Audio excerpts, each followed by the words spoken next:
Hello everyone, आज हम लोग सेट्स का मिसलेनियस एक्सरसाइज शुरू करने वाले हैं। तो पहले हम लोग क्वेश्चन नंबर 1 सॉल्व करेंगे। क्वेश्चन नंबर 1 में क्या दिया है, decide among the following sets which sets are subsets of one and another. यहाँ पे नीचे A B C D 4 set दिया है, तो हमें क्या निकालने को बोला, यहाँ से कौन सा सेट किस सेट का सबसेट होगा वो हमें निकालना है। तो पहले देखो ए सेट क्या है, x such that x belongs to real number and x satisfy x square minus 8x plus 12 is equal to 0। x क्या है, रियल नंबर है, और x क्या कर रहा है, ये वाला जो कंडीशन है वो सेटिस्फाई कर रहा है। तो ये देखो, ये वाला बाकी जो सेट है b c d ये सब क्या है, रोस्टर फॉर्म में है, लेकिन ये जो ए सेट है वो क्या है, सेट बिल्डर फॉर्म में है। तो पहले हम इस सेट को रोस्टर फॉर्म में कन्वर्ट कर लेंगे, ठीक है। तो पहले गिवन में हम लोग लिखेंगे, गिवन जो हमारा ए सेट है पहले हम उसको लिख लेंगे। यहाँ पे मैंने लिख लिया ए सेट ये। तो अभी अगर मैं ये वाला अगर सॉल्व करूँगा ना, ये वाला जो क्वाड्रेटिक इक्वेशन है, अगर मैं इसको सॉल्व करूँगा ना तो मुझे x का वैल्यू मिल जाएगा। ओके, तो पहले मैं इसको सॉल्व करता हूँ। तो क्या है, x square minus 8x plus 12 is equal to 0। तो इसको मैं कैसे सॉल्व करूँगा, इसको मैं मिडिल टर्म स्प्लिटिंग मेथड से सॉल्व करूँगा।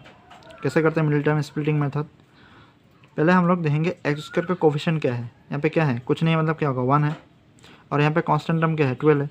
तो पहले हम इन दोनों को मल्टीप्लाई करेंगे, एक्स स्क्वायर का coefficient multiply with constant term. तो क्या होगा, 1 इंटू 12 इज इक्वल टू क्या होगा 12।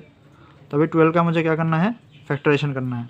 तो 12 का फैक्टराइजेशन क्या होगा, 2 6 ज़ा 12 एंड 2 3 ज़ा 6। ओके, तो अभी मुझे 8 चाहिए। तो मुझे इसका जो फैक्टर है ना 12 का 2 2 3, ये जो फैक्टर आया ये वाला, तो मुझे इससे क्या बनाना पड़ेगा, 8 बनाना पड़ेगा। कैसे बनाऊंगा 8, देखो 3 2 ज़ा 6 एंड 6 प्लस 2 क्या होता है, 8 होता है।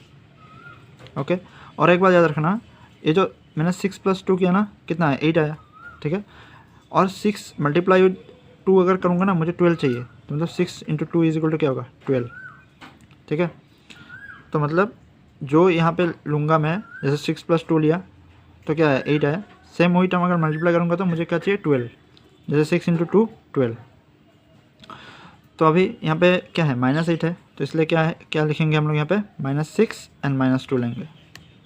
क्यों, क्योंकि यहाँ पे -8 है, तो -6 और -2 को करेंगे क्या आएगा, -8 आएगा। सेम -6 इंटू -2 क्या होगा 12 होगा, क्योंकि माइनस और माइनस क्या होता है, प्लस हो जाता है।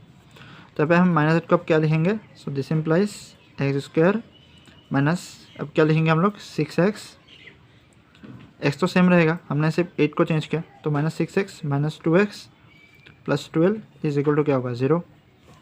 दिस इम्प्लाइज यहाँ से क्या कॉमन आएगा x, सो x माइनस 6, यहाँ से क्या कॉमन आएगा 2, -2 कॉमन आएगा, तो क्या आएगा x माइनस माइनस क्या हो जाएगा, प्लस हो जाएगा। तो क्या बचेगा यहाँ पे 6 2 ज़ा 12, तो 6 is equal to 0। So this implies यहाँ से हम x माइनस 6 कॉमन लाएंगे, so x minus 6 into x minus 2 is equal to 0। तो यहाँ से क्या लिख सकते हैं हम लोग, x माइनस 6 इक्वल टू 0 हो सकता है, या फिर x माइनस 2 ये 0 होगा। तो यहाँ से क्या है, x इज इक्वल टू 6 या फिर x इज इक्वल टू 2 ये होगा। तो देयरफॉर x का वैल्यू क्या मिला 6 या फिर 2। तो हमें ए सेट में x का वैल्यू क्या आएगा, तो हम लोग लिखेंगे a इज इक्वल टू क्या होगा 2,6 या फिर 6,2 लिख सकते हो आप लोग। ओके, तो ऐसे हम इसको सॉल्व करेंगे। तो ए सेट हो गया, तो बी सेट है, सी और डी ये सब तो रोस्टर में दिए हुए हैं पहले से। तो अभी मुझे देखना है कौन सा सेट किस सेट का सबसेट है। तो सबसेट क्या होता है, सबसेट का डेफिनेशन क्या था, एग्जांपल से समझाता हूँ आप लोगों को। एक सेट है ए, उसका एलिमेंट है 1 और 2। एक सेट है बी, उसका एलिमेंट है 1 2 और 3, ठीक है। तो मुझे दिखाना है ए सेट को बी सेट का subset, means A is a subset of B. A B का सबसेट कब होगा, जब ए का हर एक एलिमेंट बी सेट में प्रेजेंट होगा।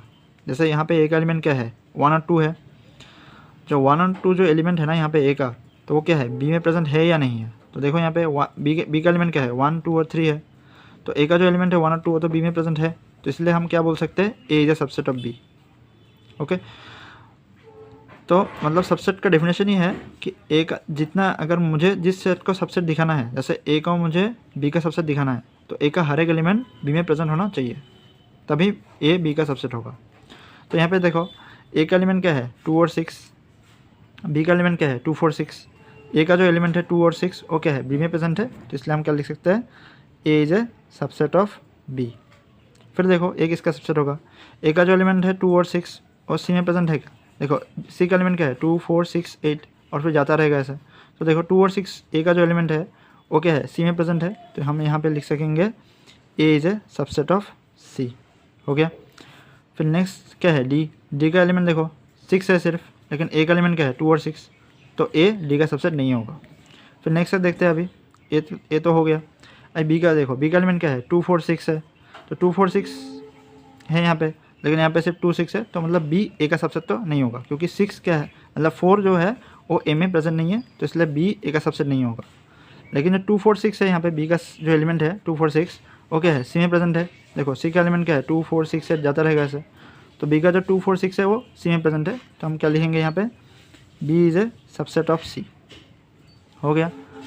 फिर देखो यहाँ पे फिर बी डी का सबसेट हो सकता है क्या, नहीं हो सकता, क्योंकि यहाँ पे सिर्फ 6 है। फिर सी का जो एलिमेंट है 2 4 6 8 ऐसे जाता रहेगा, ये तो किसी का सबसेट नहीं होगा, मतलब सी किसी का सबसेट होगा क्या, नहीं होगा। ठीक है। फिर नेक्स्ट अभी डी है, डी का एलिमेंट क्या है सिर्फ 6 है, तो जो 6 है वो क्या है ए में प्रेजेंट है, हाँ तो ए में प्रेजेंट है, तो क्या आएगा सीधा D is a subset of A. फिर डी का जो एलिमेंट है 6 वो क्या है बी में भी प्रेजेंट है, देखो तो D is a subset of क्या होगा B, D is a subset of B.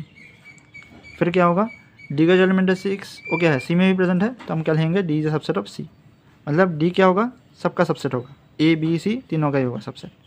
तो क्या मिला हमारा A is subset of B, फिर A is subset of C, B is subset of C, D is subset of A, D is subset of B and D is subset of C. तो ये होगा इसका answer. ठीक है, तो question 1 complete होगा।